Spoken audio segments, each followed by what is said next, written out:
Frères et sœurs, bonsoir tous. Ce soir, nous allons expliquer propos de cette période, de cette herçante et courte période. Les enseignements donnés par le pré-Cleste. Alors nous allons d'abord parler du premier enseignement concernant ce que le pré-Cleste a donné sur Répa une vision. C'était le 23 juillet. Ce jour, sur Rebecca a vu dans une vision, et l'eau se trouve les rideaux. Se dire, l'eau habite les frères et sœurs. Au premier étage de la villa, l'endroit haut se trouvent les rideaux. Il y avait une clochette. Cette clochette était tirée par une corde. Ainsi, si on tirait sur cette corde, la clochette allait sonner, faisant un dingue. Elle a vu cette vision. C'est comme si sur Rebecca, dans la vision, l'avait tirée elle-même une ou deux fois. Et elle a sonnant ding ding. Alors nous allons aujourd'hui expliquer cette vision. Quelle en est la signification, la direction du pré et du Seigneur. Comment elle se présente, cette clochette de la vision. Alors, dans la Bible, concernant les clochettes, qu'est-ce que cela pourrait être? Dans le Lévitique.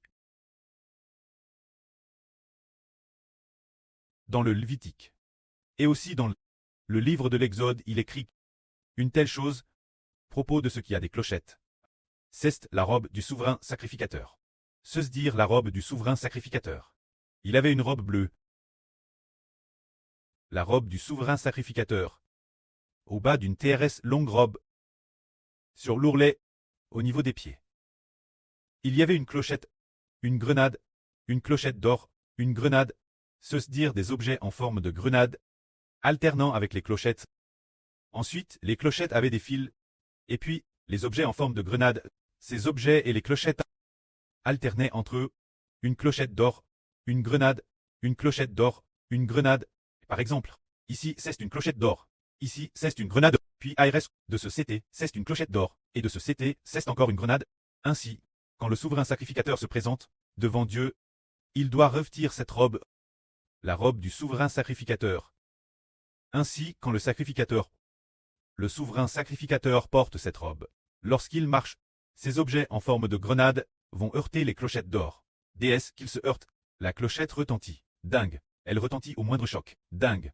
Mais au bas de son ourlet, tout autour de lui, ce ne sont que des clochettes d'or et des grenades. Clochettes d'or et grenades. Clochettes d'or et grenades, alternant ainsi les unes avec les autres. C'est pourquoi quand le sacrificateur marche, cela sonne. Ding ding ding. Il y a un son qui retentit. Et cela sonne continuellement. Dieu a dit que lorsque le souverain sacrificateur se présente devant Dieu, lorsqu'il entre dans le lieu terrestre saint, il doit porter cette robe afin que Dieu entende le son, afin que le souverain sacrificateur ne meure pas. Ainsi, chaque fois que le souverain sacrificateur doit aller dans le lieu terrestre saint, ou lorsqu'il exerce son ministre, il doit revêtir cette robe. Cette robe est une clochette d'or et une grenade, une clochette d'or et une grenade, afin que Dieu entende toujours le son de cette robe du souverain sacrificateur. Et qu'en entendant ce son de la robe, le souverain sacrificateur soit en paix. Alors, qu'est-ce que cela signifie?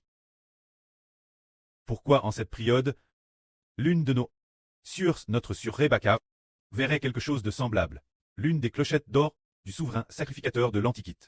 Bien et sœur, celle-ci semble très une grande clochette d'or. Dès qu'on tire sur la corde, elle sonne. Donc, quand on la tire, elle sonne. Donc, qu'est-ce que cela signifie? Cela fait référence au fait que, en ce moment, Dieu et le Seigneur Jésus-Christ bâtissent pour nous, tablissent notre nation, et combattent pour nous. C'est pourquoi en ce moment, nous devons faire en sorte que Dieu entende notre voix, tout comme le son de cette clochette d'or, donc, qui retentit. Ainsi, le son produit par cette clochette d'or symbolise nos chants de louange,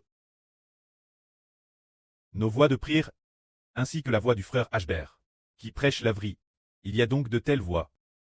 Des prières continuelles de gratitude envers Dieu. Des prières de louange au pré-Cleste et au Seigneur. Ainsi que nos chants de louange, nos chants pour le pré et le Seigneur, qui doivent monter devant Dieu. Cela accomplit précisément ce passage des livres prophétiques, qui dit que les serviteurs de Dieu ne retiennent pas leur voix. mais qu'ils crient sans cesse, et fassent continuellement entendre leur voix par Dieu, jusqu'à ce que le Seigneur Dieu ait repti le temple pour nous et établi le royaume de Dieu pour nous. C'est l'enseignement de Dieu.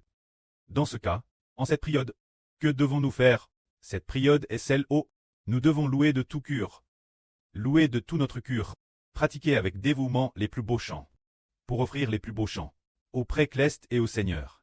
En février de cette année, pendant 2 jours consécutifs, le premier jour, le Seigneur a dit là sur Ruth, qu'en cette période il fallait se consacrer, louer le pré-cleste et le Seigneur, pour très béni, car c'est une époque de trouble et d'instabilité. Il y aura des guerres, et une époque de graves et grands bouleversements.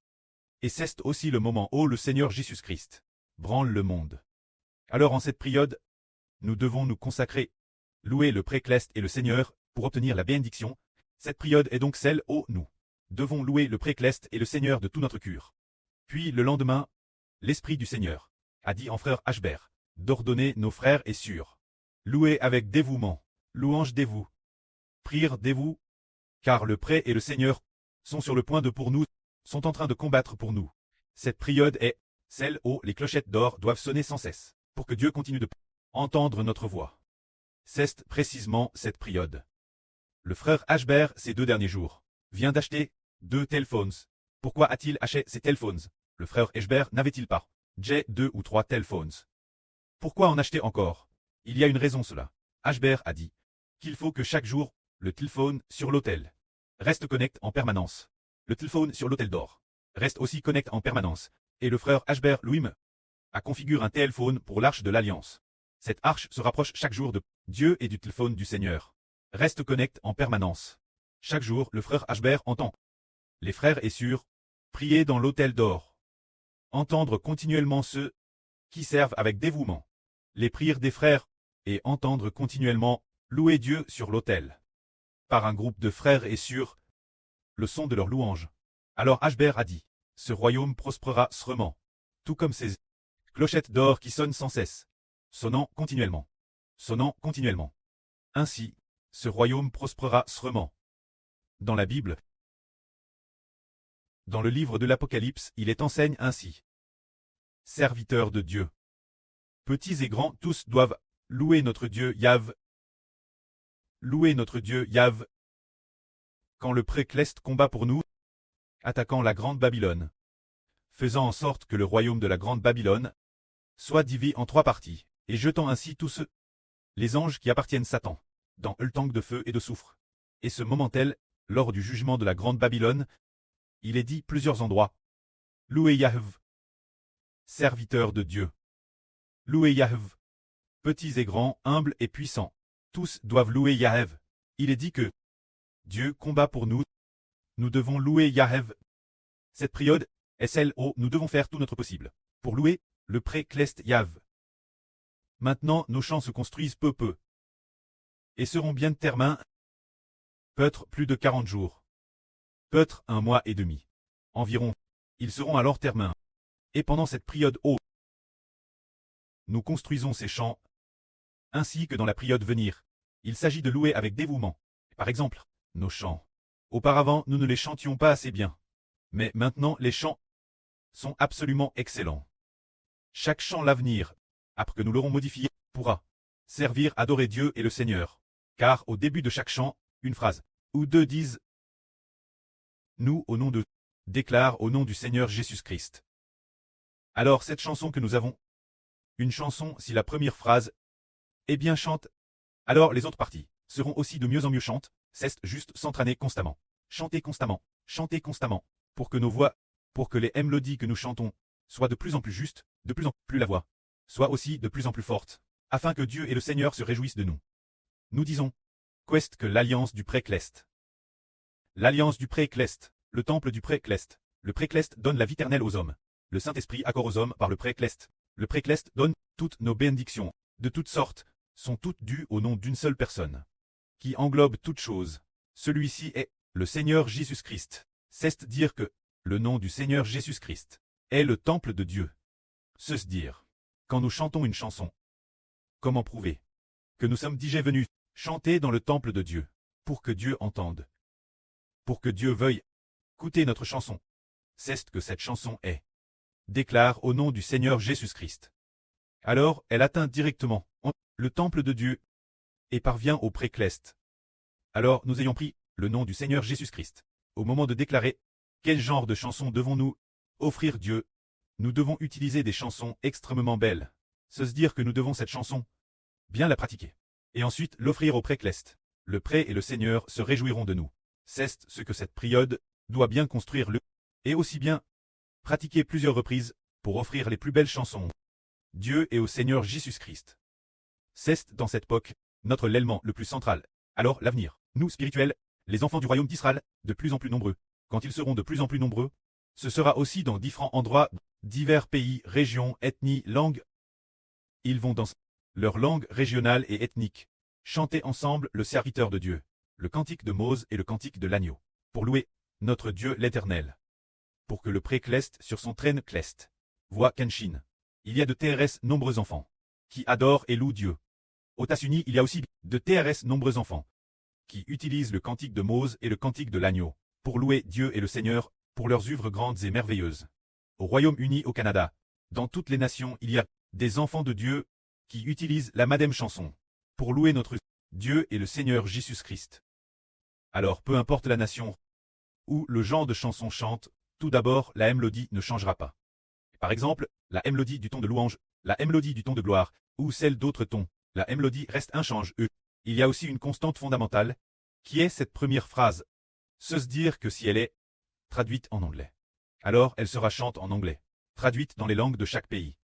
Elle sera chante dans les langues de chaque pays, mais peu importe, la langue de quelle nation, le sens de cette première phrase est le madame, c'est dire, nous déclarons au nom du Seigneur Jésus-Christ.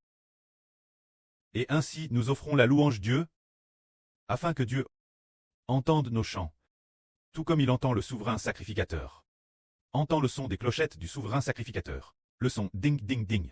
Ce sont les ainsi Dieu préfigurait le vêtement du souverain sacrificateur de l'époque.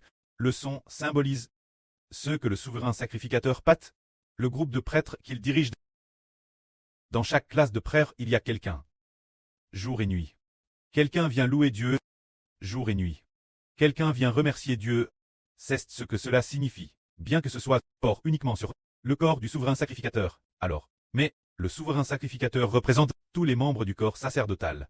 C'est dire que tous les membres chantent ensemble, ce qui fait que cela permet Dieu d'entendre notre voix. Et Dieu, pour cette raison, Bnit Israël. C'est une belle période. Alors regardons. Ce moment-là, nous devons bien faire cette chose. Quand nos chansons, au départ pour les chansons, nous voulions faire des heures supplémentaires pour éclairer, mais nous avons rallié que faire des heures supplémentaires. C'est indispensable. Mais il faut absolument bien compter la qualité. C'est de dire que ces chansons, elles, doivent toutes très bien chantent et vérifient. Une première fois, au début, le frère Ashbert avait prévu de vérifier les chansons une seule fois, et que ce serait bon. Mais ce n'est pas possible. Il faudrait les vérifier 2 fois. Il vaut mieux les vérifier 2 fois. Pour les chansons précédentes, en gros, il se peut que bien que certaines sur les vérifient, ce n'était que de manière simple, elles les ont juste parcourues, sans faire de modifications sérieuses. Mais cette fois pour les chansons, ce sera différent. Une fois la première vérification passe. Ensuite d'autres. Après un certain temps, on va encore ajouter. Les vérifier nouveau une fois. Finalement après 2 vérifications. Elles seront utilisées pour construire. Ce moment-là, les chansons que nous utiliserons seront magnifiques. Et l'avenir, peu importe. La mélodie sur laquelle nous chanterons, nous pourrons glorifier le nom du précleste et du Seigneur. Que la gloire soit rendue au prêtre et au Seigneur. Amen.